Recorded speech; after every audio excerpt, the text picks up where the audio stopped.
一個專門研究 UFO 嘅民間組織，竟然可以成為土庫曼其中一個最可靠嘅 NGO 合作夥伴。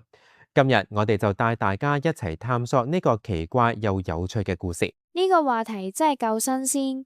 我係土庫曼民間社會嘅奇聞都聽過啲，但 UFO 組織竟然做到咁多實事，真係出乎意料。今集我哋會同大家講下佢哋點樣由宇宙研究走到地面，幫助本地社區。大家可以期待聽到 UFO 組織點樣協助商業登記、分發人道援助、推動 NGO 註冊，甚至想出版獨立通訊。跟住落嚟，我哋會逐一拆解佢哋嘅行動同背景。最後仲會同大家分享下呢個組織點樣變成一個多元化嘅網絡，佢哋同政府嘅關係又點樣保住咁高嘅信譽。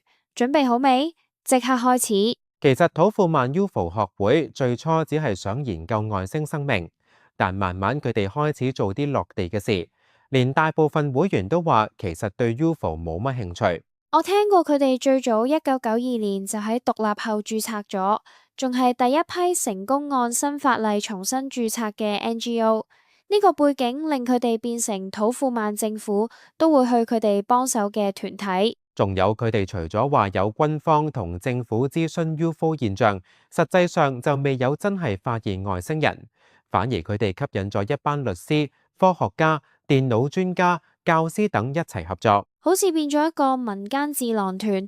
佢哋掛住和平共處嘅使命，有9個附屬團體，會員過千，所以話有時外表真係唔代表全部。講到佢哋協助本地企業，UFO 學會曾經幫過187間企業登記，包括農民聯盟、合資企業同鞋廠，全部都係免費幫手。我覺得最特別係佢哋之後搞埋電腦會計課，甚至 UFO 學課同按摩班，有啲收費，資助佢哋其他公益事業。你諗下，地方政府都中意同佢哋合作。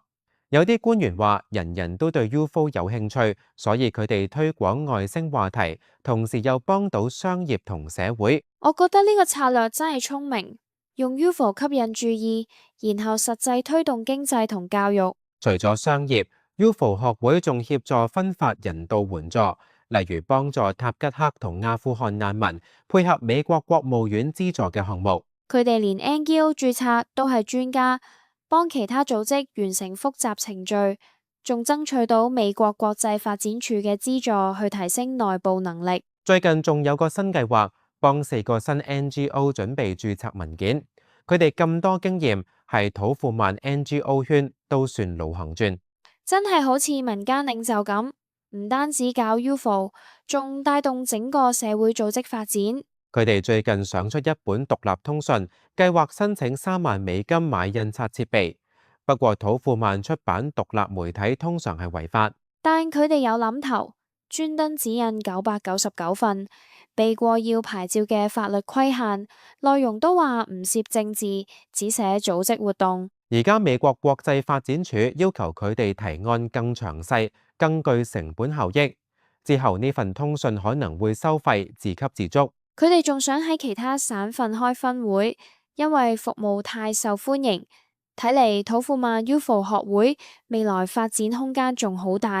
今集我哋總結到3大重點：第一，UFO 學會以獨特身份建立咗政府信任；第二，佢哋將 UFO 話題轉化為實際社會行動；第三，組織多元化，吸引咗大量專業人士參與。如果你係 NGO 或社區組織，都可以學下佢哋。